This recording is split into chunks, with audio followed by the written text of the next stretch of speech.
მოგესალმებით მეგობრებო, ეს Coolcast-ის მორიგი ეპიზოდია და ჩვენ დაგიბრუნდით კვლავ ძალიან საინტერესო გადაცემით. მე კი გვანცა ვარ, ქალაქ ზუგდიდის ნომერ მე-4 საჯარო სკოლის მე-11 კლასის მოსწავლე. მე კი ნინო ვარ, ამავე სკოლის მე-2 კლასის მოსწავლე. ჩვენ დღეს განვიხილავთ საკმაოდ აქტუალურ და საინტერესო წიგნს.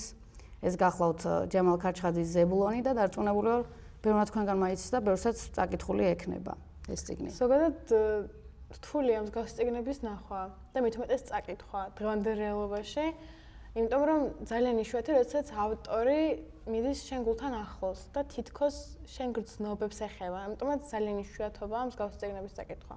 დიახ, და მინდა ვთქვა, რომ ძალიან დიდი პოპულარობით სარგებლობს ეს წიგნი დღესდღეობით და მოზარდები ძალიან დიდი ენთუზიაზმით კითხულობენ ჯემალ ქარჩხაძის ასე ვთქვათ შემოქმედებებს და ჩემი აზრით ბესტსელერადაც იცვლება და ამას აქვს თავისი გარკვეული მიზეზები, რადგან მე ადამიანი არ მინახავს, ჯერ ვინც არ არის აღფრთოვანებული ჯემალ ქარჩხაძის შემოქმედებებით.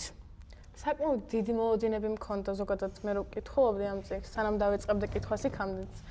და რო წავიკითხე, ზუსტად მივხვდი, რატო იყო ამდენი TikTok-ში ძალიან ბევრჯერ შემხვდებოდა ხოლმე ამ BookTok-ებზე, ქარჩხაძეზე, წიგნებზე, მის წიგნებზე და ყოველთვის მაინტერესებდა რა იყო ესეთი იმ წიგნში, რა ყველას მოსწონდა და მართლა ყველას მოწონდა და ძალიან იშვიათობაა ამ კრიტიკა რო გამოაჩინოს ვინმე წიგნის მიმართ.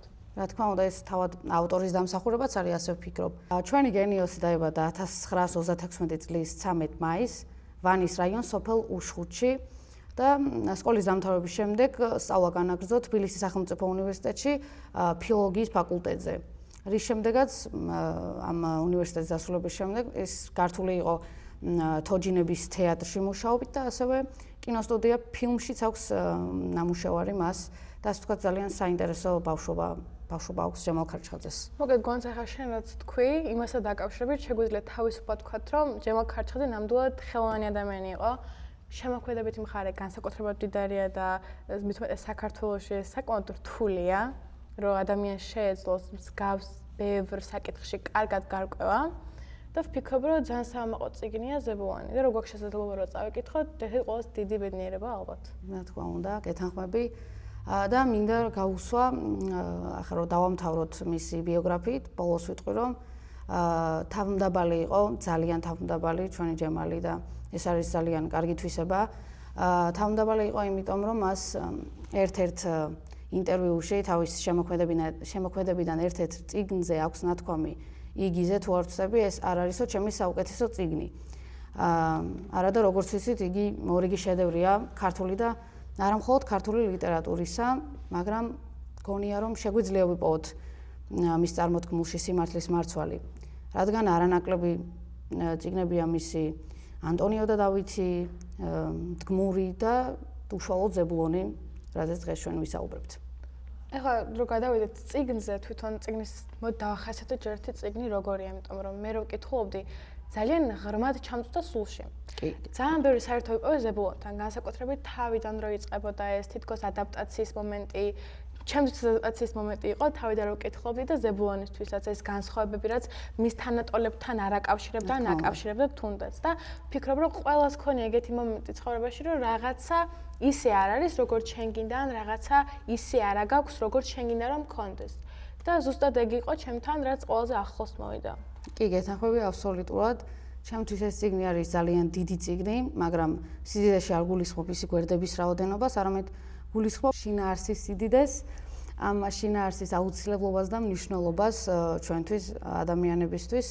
თითქოს ყველა აბზაცში, ყველა წინადადებაში და ყველა სიტყვაში ავტორს თავისი დიდოსტატობით აქვს ჩაქსოვილი ის სწორი აზრები და ნათელი ფიქრები, ისი მოტანაც მას ჩვენამდე, ანუ მკითხველამდე სურდა და ჩემი აზრით ძალიან კარგად გაართვა ამ ამოცანას თავი და დაგვიტოვა ასეთი საგანძური, ასე ვთქვათ, ამ ავტორმა. ზოგადად, ეხლა შეიძლება სულს ძალიან ბევრჯერ შევეხო ამ შესაუბრში, მაგრამ რა ეს არის რაც დავინახე მე მაგალითად, ერთ-ერთი ყველაზე მნიშვნელოვანი, იმიტომ რომ ზოგადად ფსიქოლოგია არის საკმაოდ განხილვადი თემა, მით უმეტეს ეხლა 21 საუკუნეში და როდესაც შეგვიძლია ისეთი წიგნები ვიკითხოთ, რომელიც ჩვენ აზროვნებასთან ძალიან ახლოს მოვა, თუნდაც იგივე შემთხვევაში ზებულონი არ არის, ანუ არ დაემართება ყველას. და ეს ზუსტად ის ზღაპარია, რომელიც ქარჩხაძემ მოგვითხრა. და ვფიქრობ, რომ აი ეს ფსიქოლოგიურად ჩემთვის ზოგადად არასდროს არ ვიყავი ხოლმე დაინტერესებული ადამიანის სულით, აი ამ წიგნებით. და ეხლა უფრო მეტად დავიწყე ამ წიგნების ძიება ზუსტად ზებულონის შემდეგ. იმიტომ რომ იმდენად მნიშვნელოვან რამეზეა ხაზი გავლებული, რომ უბრალოდ რთულია რომ მაგას ყურადღება არ მიაქცია, იმიტომ რომ თუნდაც იყოს ყოველი მეორე მეხუთე გვერდი მაინც რაღაც ისეც გეუბნება, რაც შენთან მოდის ახლოს და თითქოს გონებაში რაღაცა ცივ რეალიზებას აკეთებ. ხო, ჩემი აზრით რთულია ადამიანის სულის აღწერა ნებისმიერი ავტორისთვის და ჯემალმა ეს ძალიან კარგად შეძლო. და ზებულონი არის ადამიანური სიღრმეებისა და სიმაღლეების შესახებ კარგი მაგალითი და რა ვიცი, ძალიან მიხარია თუ ვინმე საკუთარ თავს ამოიცნობს ზებულონში და შემდეგ გადაწყვიტავს თუ როგორ უნდა დაეხმაროს საკუთარ თავს ამ წიგნის წაკითხვის შემდეგ და რა ვიცი, სამაგალითო წიგნია მოკლედ ყველას ურჩევ ამ წიგნის წაკითხვას და შეგვიძლია რა ვიცი, მოკლედ ორი სიტყვით ვთქვათ სიუჟეტის შესახებ. ამბავი ხდება სადღაც მთაში, პატარა სოფელ წყაროს თვალში, ეს იყო სოფელი, სადაც ზებულონი ცხოვრობდა მშობლებთან ერთად. იზრდებოდა აღნაგობით ძალიან ესეთი განსხვავებული იყო. კი, რა თქმა უნდა, განსხვავებული იყო. დიდი მეომარის აღნაგობა ჰქონდა, გარეგნობაც ხელს უწყობდა. ბავშვობიდან ჰქონდა სუნის აღების კარგი ნიჭი, სმენა ჰქონდა ძალიან კარგი და მოკლედ ყველაფერი ჰქონდა დამახასიათებელი მეომრისა, მაგრამ ჯერ არც მტერი არ უნახავს არც თვალით და მით უმეტეს ხმლის დაჭერაც იცოდა მან, მაგრამ მტერი ჯერ არ შეხვედროდა მას თვალით. ზოგადად მთასთან ყოველთვის ალბათ ზებულონი მომაგონდება, იმიტომ რომ მთაში არიან ესეთი, ასე ვთქვათ, მყარი პიროვნებები. ვიცით ეს არაერთხელ გვსმენია ძველი ისტორიებიდანაც და ეხლა ესეც ხას უსვამს ამას, იმიტომ რომ ზუსტად რომ მთაშია განაბარს რამეს უწოდებთ, მაგრამ მთაში არიან ზუსტად ისეთი, რომლებიც საკმაოდ მკაცრი ბუნებით არიან შექმნილნი. გინ ხმალი ეჭიროს, გინ არ ეჭიროს. ეს არის ყველაზე მნიშვნელოვანი, როდესაც შენ არ აქვს მშობა მთაში დაიბადები ბარში, ადამიანი როდესაც ხარ, საკმაოდ მყარად, არა მარტო გარეგნულად, იმიტომ რომ ზებულონს ერთ-ერთი ეს ქონდა, რომ საკმაოდ დიდი, შერაზული ადამიანი ჰქონდა. საკმაოდ, მაგრამ შიგნიდანაც ეხლა რადგანაც როგორც ვთქვი, მტერი არ ენახა და დიდად არ ქონდა ბრძოლის გამოცდილება, კი არა, საერთოდ არ ქონდა. რადგანაც საკმაოდ თითქოს მყუდროდაც იზრდებოდა, მაინც მე ეგრევე ვიგრძნე რაღაცა მის სულში, მის შინაგან გარემოში რაღაცა მთავარი, რასაც აუცილებლად უნდა მიგვექცია ყურადღება. კი, რაც შენ თქვი, ყველაფერს აკმაყოფილებს ზებულონი და ერთი შეხედვით ზებულონი არის ძალიან ძლიერი, მტკიცე პერსონაჟი, მაგრამ იგი მუდმივად ბრძოლებშია საკუთარ თავთან, შინაგან ბრძოლებში, რაც თანდათან მას პიროვნებად აყალიბებს და ჩემი აზრით ძალიან დიდი წვლილი მის პიროვნებად ჩამოყალიბებაში შეიტანა მისმა ბავშვობამ და იმ გარემომ, სადაც იზრდებოდა. როგორც იცი, ძალიან განსხვავებული ბავშვი იყო და როგორ თქვა, გარიყული იყო თავის თანატოლებისგან. არ აინტერესებდა ის რაღაცეები, რაც სხვა ბავშვებს აინტერესებდა და ამით იყო გამორჩეული ჩემი აზრით. უყვარდა განმარტოვება ბავშვობიდან, საკუთარი თავი ყველამ შეიძლება ახლა ამოიცნოს, როგორც ზებულონს უყვარდა განმარტოვება, ბევრი მოზარდი ახლაც ასეა და ვერ პოულობს საერთო ინტერესებს სხვა ბავშვებთან ერთად, საერთო ინტერესებს და მოკლედ განმარტოვება უყვარდა ბავშვობიდან, მარტო ყოფნა და შეიძლება ითქვას, რომ მარტოსულიც იყო.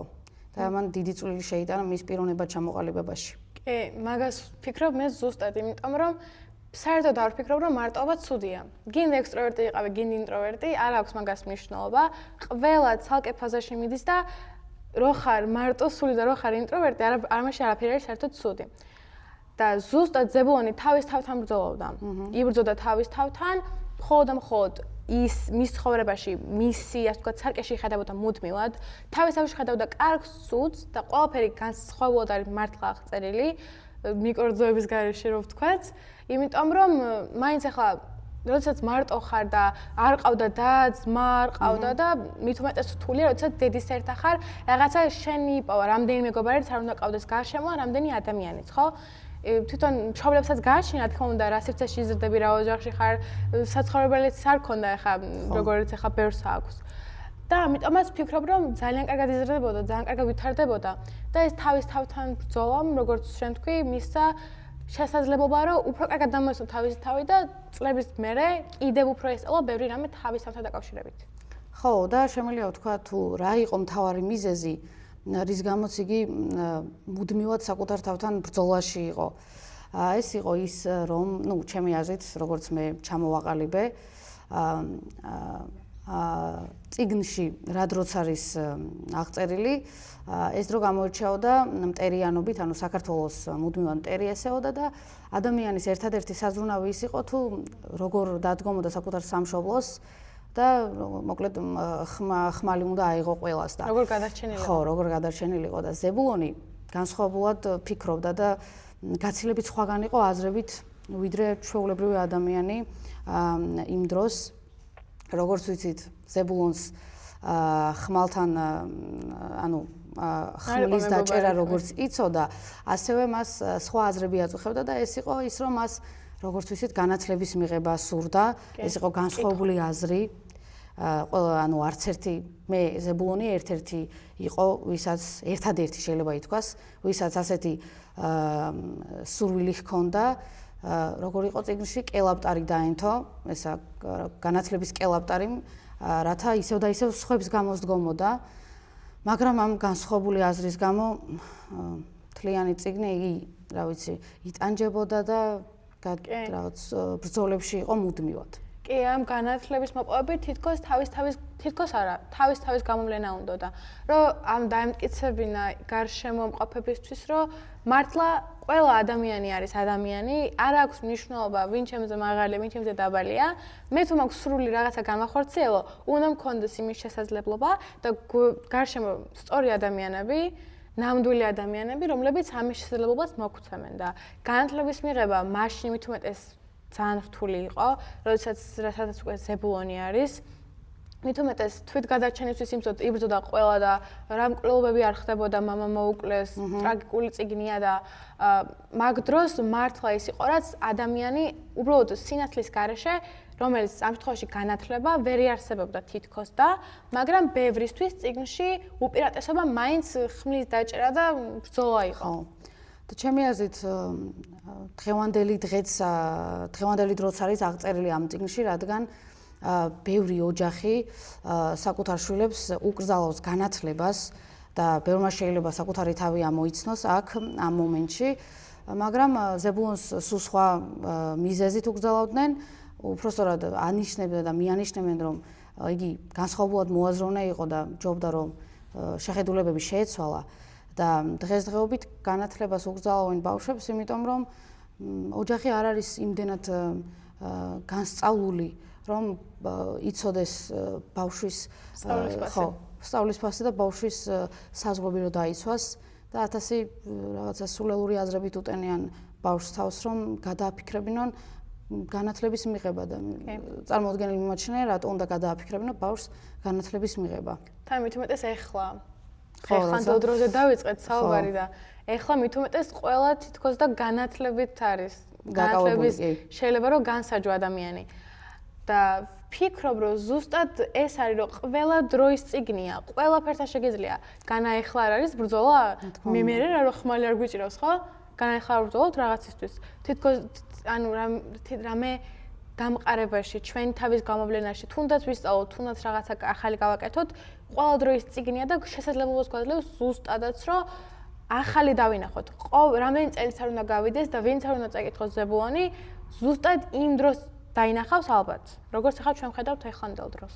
კი, რა თქმა უნდა, ეს ძლიერი სურვილი ყოველდღე უნდოდა, რომ ეს მოკლედ ეს ზღაპარი იყო მისთვის, განათლების მიღება, აუხტენელი ზღაპარი, რისი ახდენისთვისაც ყოველდღე ისწრაფოდა და ღმერთმა მას გამოუგზავნა ასეთი ადამიანი წიგნში.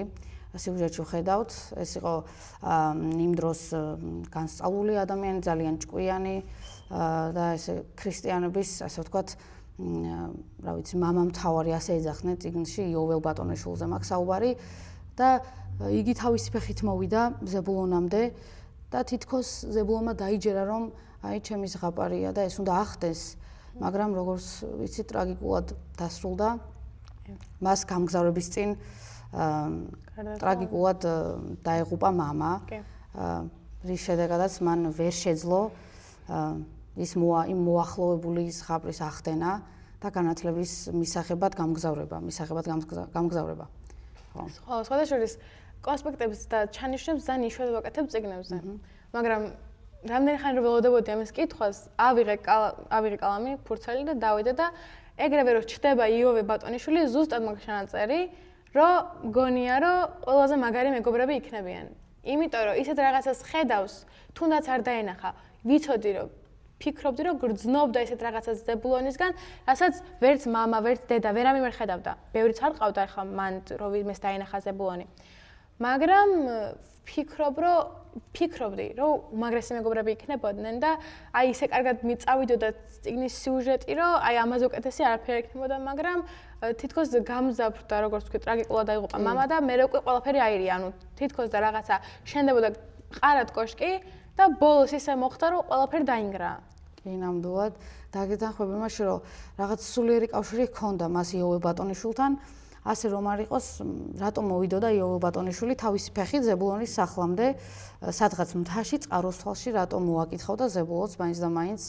მან მასზე დადიოდა რაღაც ამბები და მან იგრძნო, რომ ქონდა ამ ბავშვს ასეთი მისწრაფება და უნდოდა და თავის ფეხით მოვიდა, მაგრამ სამწუხაროდ რაც მოხდა და თან ზებულონს დიდი მოწწება გააჩნდა თავისი მშობლების მიმართ და ვერ უბედავდა იმის თქმას, რომ მას გაცილებით სხვა სურვილები ჰქონდა, ვიდრე სხვა სურვილები, ვიდრე უბრალოდ აეღო ხმალი და რა ვიცი, თავგანწირვით ებრძოლა რაიმე შედეგისთვის. კი, იმიტომ რომ ზუსტად ახლა მოდი კიდე რეალობა ჩავრთოთ, იმიტომ რომ მოზარდები ვართ, მე, შენ, ალბათ ვინც უყურებს ძალიან ბევრი მოზარდი და თინეიჯერია. და აი ეს დაბრკოლებები აქვს ყველას თითქოს მშობელთან. ვერავინ ვერ იტყვის, რომ რაღაცა გინდოდა მშობლისთვის გეთქვა, ვერ უთხარი, ან თუნდაც შენ თავში გინდოდა, რომ დარწმუნებულიყავი და ამაში არ დაგეხმარენ, იმიტომ რომ რაც არ უნდა მოხდეს, არ აქვს მნიშვნელობა. მშობელი არის ის, რაც გაძლევს ენერგიას, რაც გაძლევს ძალას და გააჩნია სად იზრდები, რომ მშობლებში, იმიტომ რომ შენ თქვი, რომ განათლებას უგზავნოსო ზოგია და სრულიად სიმართლეა.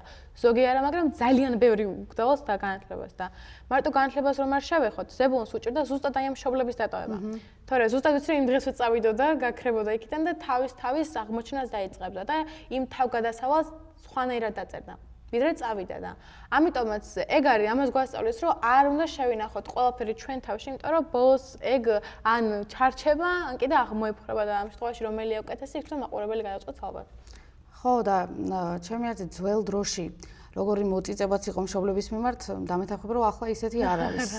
ახლა ისეთი არ არის და ბავშვები ძალიან ხშირად არიან გულახდილები, მაგრამ ბევრი მშობელი უბრალოდ თავის ბავშვს ვერ უგებს და ამიტომ სხვანაირად იქნება. ხო, ამ რაღაც გაუგებრობები ამიტომ ხდება და მოზარდებს ამიტომ აქვს პრობლემები და ცდილობენ რომ ანუ ოჯახში პრობლემებისგან გაიქცნენ, მაგრამ ზებულონი ცოტა განსხვავებულად შეხვდა.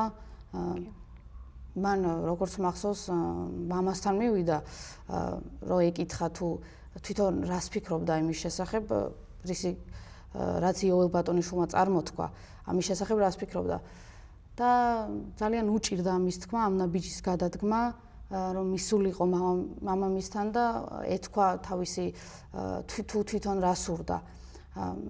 რომ უნდა გამგზავრება, მაგრამ როგორც ვიცით, წიგნში არის მოცემული ასეთი რამ, თუ ანუ როგორ შეგიძლია შენ დუხჭირ განათლებას ანაცვალო, ქვეყნის ბედიო რაღაც მსგავსი იყო და აი თუნდაც ეს მომენტი გვეუბნება იმას, რომ ზებულონის ნაბიჯი არასწორი იყო იმ დროინდელ საქართველოში და ამიტომაც უძნელდებოდა ზებულონს ამ ნაბიჯის გადადგმა. და მშობლებამდე მიმართვა, რომ მე მაქვს განსხვავებული გრძნობები, განსხვავებული სურვილები და ხო, ამიტომაც. კი. მოდი ხა სიუჟეტთან ცოტა შორს წავალ, რომ პატარა შესაძლებლობა ავიღო და ვიტყვი იმას, ზოგადად წიგნს რომ ვკითხულობ, ყოველთვის არა, მაგრამ ხშირად არის შემთხვევა, როცა სხვა წიგნს გავს. თუნდაც სხვადასხვა ეპოქაში იყოს დაწერილი ეს წიგნები, ხო? მაინც თითქოს რაღაცა მისკენ მიმირბის, რომ მე ეს წავიკითხე და იმას გავს ძალიან. თუნდაც არ გავდეს, რაღაცა ნატამალი ყოველთვის აქვს. მოდი ვახსენოთ ილია ჭავჭავაძე, გენიალური და ლეგენდარული მწერალი და საზოგადოების გადამრჩენელი, იმიტომ რომ მაშინ, როდესაც ბევრი ჩიხში მიდიოდა, ბევრი გადაარჩინა, ვისაც შეეძლო იმის გაგება და იმის განვითარება ჰქონდა, რომ ცოდნოდა რა იყო სწორი და რა არა. და ბევრი პროზა აქვს ილია ჭავჭავაძეს დაწერილი.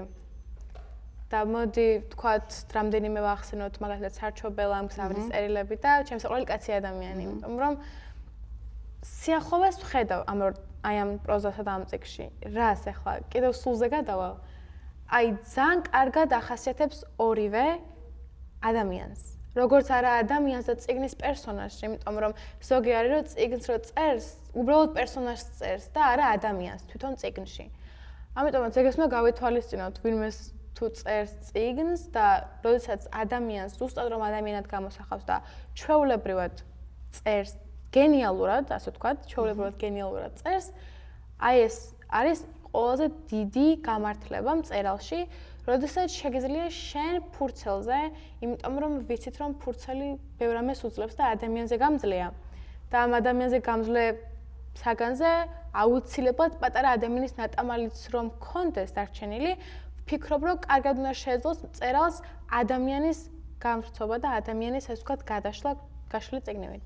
კი, ძალიან ძნელია ადამიანის სულის აღწერა ფურცელზე, რომელიც მოცულია საიდუმლოებებით, სხვადასხვა დარდებით, გულის ტკივილებით, ტანჯვებით და ვინც ამას შეძლებს, ვიცით ჩვენ ძალიან ბევრი ავტორი ასეთი, გვაქვს ასეთი საგანძური და შესაძლებლობა რომ გავეცნოთ მათ შემოქმედებას და გვაქვს ესაჩუქარი მოკლედ კაცობრიობას დაგვიტოვეს ნამდვილადმა მწერლებმა. ნამდვილად რომ დაგვიტოვეს და მოდი ხა ემოციებსაც გადავიდეთ, იმიტომ რომ ამას აზიარებს ყველა. ისე ბუქტოზე გადავალ და ყველა ესეთი ემოციები ქონდა, შუა წიგნის დროს ჯერ გადაშლილი არ ქონდა ზოგ წიგნი, რომ უკვე ვიდეოებს წერდა, რომ ის სასწაული იყო და მართლაც რომ სასწაულია. და ჩემთვის არასდროს არ მახსოვს ყოველ შემთხვევაში, რომ წიგნზე მეტი დროს არ მახსოვს უბრალოდ. იმიტომ რომ რთულია, შეიძლება ვთქვა, რომ თითქოს არ ვარ იმდენად ემოციური წიგნებთან მიმართებაში, რა თქმა უნდა, იმიტომ რომ ვერ ვხედავ ბევრ რაღაცა შეიძლება და იმიტომ არ ვარ ეგეთი ემოციური, მაგრამ ზებულონ რომ წავიკითხე, მეთქი ეს რა არის, საავტყოფილ ვარ თურმე, ხო? აი რაღაცა სად ვიყავი, რას ვაკეთებდი, იმიტომ რომ არც ფილმი, არც რამე წერილი, ეხლა ვიღაცამ რომ დამიტოვოს წერილი, ავიცი, ალბათ არ ვიტირებ იმდენად, რამდენადაც ვიტირე ზებულონზე, იმიტომ რომ ეგ არის ყველაზე მაგარი რაღაც გრძნობა, რომ შეგიძლია შენი ემოციები ემოცრემლებით გადმოიტანო. ხო, მე სხვათა შორის, მოკლედ, როგორ ავარჩიე, რომ წამიკითხა ეს წიგნი, ცოტა ესეთი არასაინტერესო ამბავია, მაგრამ მედო, რა ქვია, მაგას ჩემს პატარა ბიბლიოთეკა მაქვს სახლში და ჩემ ადამიანს შემოამატა ეს წიგნი. და მეთქი, მარი, ეს წიგნი საიდან? და ასე ვნახე და ძალიან, მოკლედ, ლამაზი, რა ქვია, მაგას ყდა ქონდა და გადავშალე და უბრალოდ არ ვიცოდი ჯემალ ხარჩხაძის შესახებ, არც მისი, რა ვიცი, ნაწარმოებების შესახებ, უბრალოდ ავიღე, დავიწყე კითხვა და, რა ვიცი, ნახევრამდე რომ მივედი, ხან ტირილი მიდოდა, ხან სიცილი მიდოდა, ხან არ ვიცოდი რა გზნობები მეუფლებოდა, მაგრამ პირველად მქონდა სურვილი, რომ, რა ვიცი, ერთ დღეში არ წამეკითხავს, მაგრამ ერთ დღეში დამემთავრებინა წიგნი ერთ ღამეში. სწორედ ჯემალმა შეძლო ასეთი გზნობების გაჩენა ბევრში. მე კიდე აქედან ანიმასწავლებელს ძალიან დიდი სიყვარულით მოვიკითხავ. ანიმასწავლებელმა პირველად მირჩია ზუსტად განარ ხედავდი და სულ უყურებდი ვიდეოებს ხარჩხაძის განხილვაზე, მაგრამ ანიმასწავლებელი რო ვკითხე, რომ ზებულონი როგორია თქო, აი ყველაფერი საერთოდ მომიყვა, რომ უმაგრესი მწერალია, იგი, ოსტატი, გუნური, ძალიან ბევრი წიგნია და არ ვიცი, ისე გადამეშალა ეს გული თვითონაც, რომ მეთქი, ანუ მართლა რაღაც ისეთია, იმიტომ რომ ანისნაირი ადამიანი რო ყავს გვერდით და ეგეთი განათლებული, რთულია რომ ეგეთი წიგნი რაც შემოგთავაზა არ წაიკითხო. და რადგანაც ჩემთვის ერთ-ერთი ყველაზე ახლო ადამიანი არის, გადავწყვიტე და მერე უკვე სხვა რაღაცებმა შემიწყეს ხელი, რომ მქონდა შესაძლებლობა რომ წიგნი წავეკითხა. ხო, მე სამწუხაროდ არ მყავდა ანიმასწავლებელსნაირი მრჩეველი, ამიტომ ავთეკი და ჩემით გადავდგი ეს ნაბიჯი და მიმაჩნია რომ ძალიან სწორი ნაბიჯი გადავდგი და მიხარია დღეს რომ შემიძლია ვთქვა რომ ზებულონი წაკითხული მაქვს და აი დიდი სიამოვნებით მეგობრებო, ხა ავდგებოდი და დავივიწყებდი, რომ წაკითხული მაქვს და კიდევ ბევრჯერ წავიკითხავდი. აი ესეთი წიგნია და ვისაც ჯერ არ გაქვს წაკითხული, აუცილებლად დღესვე მოკიდეთ ხელი და წაიკითხეთ. გირჩევთ. კი, იმიტომ რომ მართლა ისეთ რამებზეა გავლებული ხო რამდენჯერ ვთქვი დღეს, მაგრამ იმ რამეზეა გავლებული ხაზი ამ წიგნში, რომ კიდე ვერ ხვდები და კიდე მე სხვათა შორის ბებია ჩემ გამახსენდა ამის კითხვის დროს, იმიტომ რომ დათათაშას ყურებისას მითხარ რომ რამდენჯერაც არ უნდა უყურო 1000-ჯერ უყურო 1000-ჯერ ახალს იპოვი რაღაცასო და ეგრე არის ზუსტად დარწმუნებული ვარ რომ რამდენჯერაც არ უნდა წავიკითხო, ყოველთვის ახალ რაღაცას ვიპოვი, რაც თუნდაც არ მიმიქცევია ყურადღება, თუნდაც არ მინახია. ზუსტად ვიცი რომ ვიპოვი ისეთ რაღაცას, რაც აქამდე უბრალოდ არ დამინახავს ამ წიგნში და დიდი სურვილი მაქვს რომ მოგონება არ დამჩეს ეს წიგნი და კიდევ ერთხელ წავიკითხო. ხო, მაგრამ შემიძლია ვთქვა, რომ ბევრ წიგნზე არ ეუფლება ადამიანს ეგეთი სურვილი, არ გამკითხოთ ახლა.